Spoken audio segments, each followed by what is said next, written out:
L'heure tourne pour le Royaume-Uni et la situation est toujours incertaine. Si aucun accord n'est approuvé avant le 31 octobre par l'Union européenne et par le Parlement britannique, la seule issue semble être une sortie sans deal. Cependant, ce cas de figure a été écarté par les députés britanniques qui ont voté une loi obligeant Boris Johnson à demander un nouveau report du Brexit à l'Union européenne si aucun accord n'était agréé avant la date fatidique. Nous avons donc trouvé un accord avec le gouvernement britannique sur le retrait ordonné du Royaume-Uni de l'Union européenne et aussi sur le cadre de notre future relation.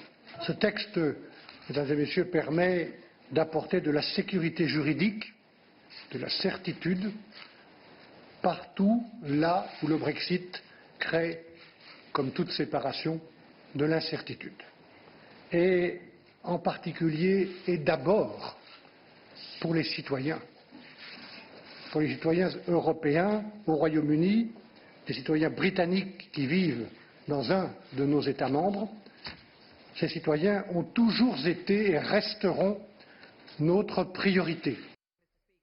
Le principal point à renégocier est celui de l'Irlande du Nord. Le filet de sécurité proposé par la précédente première ministre Theresa May avait été rejeté car il mettait en danger l'intégrité du Royaume-Uni.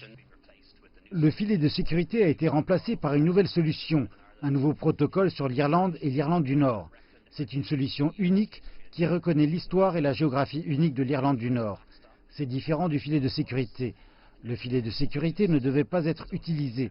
Il devait être temporaire tant qu'aucune autre solution n'était mise en place. C'était une sorte d'assurance. Et cette solution-ci est différente.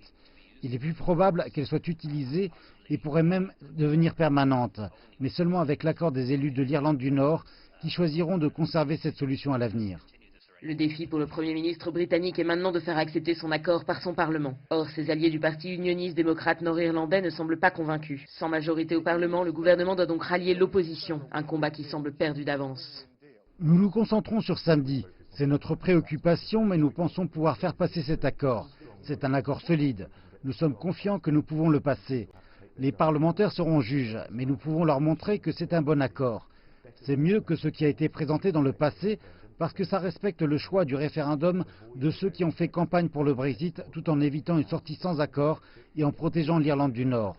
Cela nous permet de tourner la page avec nos amis de l'Union européenne et nos partenaires et de mettre derrière nous ce divorce amer pour avancer vers une relation future positive.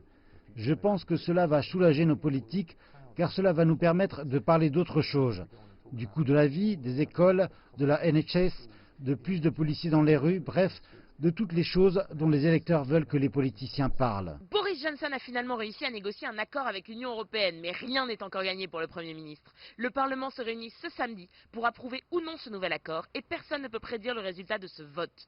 Si l'accord venait à être refusé, Boris Johnson serait contraint par la loi de demander un nouveau report du Brexit à Bruxelles, mais le président de la Commission européenne a d'ores et déjà prévenu que le report ne serait pas accepté. Une fois de plus, la saga Brexit est dans l'impasse. Florian Virgile, Londres, CGTN.